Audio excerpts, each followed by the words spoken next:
সিয়াম আমাদেরকে সুরক্ষিত করে।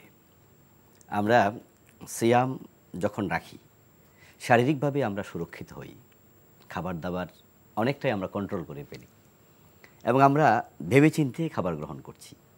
ঠিক ইফতারের সময় আমরা আবার ভাবছি কোনটা আমাদের জন্য উপকারী কোনটা উপকারী নয়। রাসূলুল্লাহ সাল্লাল্লাহু আলাইহি সাল্লাম বললেন, মান ওয়াজাদা তামারান ফালিইফতির আলাই ওয়া ইল্লা আলাল মা ফাইন্নাল মা তাহুর। প্রিয় নবীজি সাল্লাল্লাহু আলাইহি সাল্লাম বলছেন যে ব্যক্তি সক্ষমতা রাখে সে যেন খেজুর দিয়ে ইফতার করে।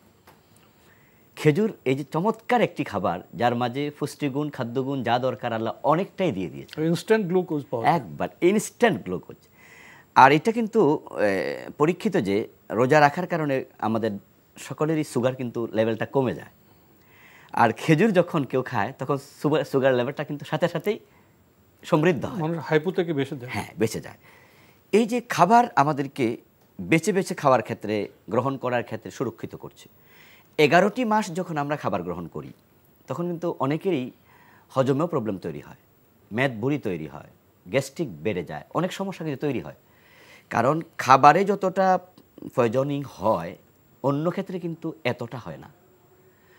1 মাস যখন আমরা খাবার থেকে বিরত থাকি দিনের বেলায় লম্বা একটি সময়, তখন কিন্তু আমাদের স্টোমাক নতুন একটা এনার্জি পায় এবং সেটা আমাদের নতুন করে আবার উজ্জীবিত করে। মৃত সেলগুলো আবার উজ্জীবিত হয়, জীবিত হয়, শেষে নতুন সেল তৈরি হয়। খাবারের দিক থেকে আমরা সুরক্ষা পেলাম। এখন তো অটোফিজি যেটা বলে নোবেল পুরস্কার পেয়ে গেলেন। জি।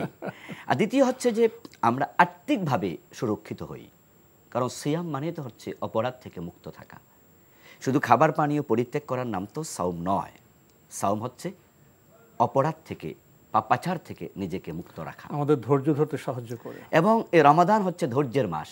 সুরক্ষার ক্ষেত্রে কিন্তু এটা বড় ইম্পর্টেন্ট। এটা রাসূলুল্লাহ সাল্লাল্লাহু আলাইহি ওয়াসাল্লাম বলেছেন, যদি কেউ ঝগড়া করতে আসে, ফাইন সাব্বাহু আহাদুন আও কাতালাহু ফালিয়াকুল ইন্নী ইমরুউন সায়েম। কেউ যদি তার সাথে ঝগড়া করতে আসে, তাকে মারতে উদ্যত হয়, প্রিয় নবী বলছেন যে তখনও সে যেন ধৈর্য ধরে বলে যে আমি একজন রোজাদার।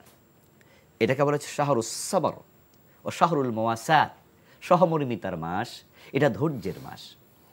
আমরা সুরক্ষিত হই রমাদানে অনেক পাপাচার থেকে।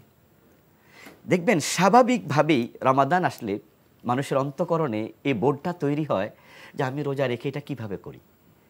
যে ব্যক্তি মিথ্যা বলতে অভ্যস্ত, এমন লোককেও কিন্তু বলতে শোনা যায়, আমি কি রোজা রেখে মিথ্যা বলবো? যদিও মিথ্যা সবসময় হারাম, কিন্তু সাওম যখন রাখছে তখন তার ভিতরে ভিন্ন একটা অনুভূতি কাজ করছে যে আমি সাওম রেখে কাজটা কিভাবে করি।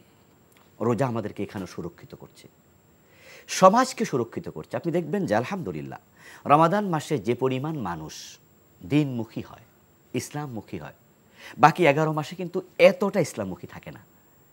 তাহলে সমাজকে পাপাচার থেকে, কদাচার থেকে, অনাচার থেকে সাওম ফিরিয়ে রাখছে। বিশেষ করে দান সৎকার ক্ষেত্রে এবং সাদাকার ক্ষেত্রে মানুষ অনেকটা অগ্রগামী হয়।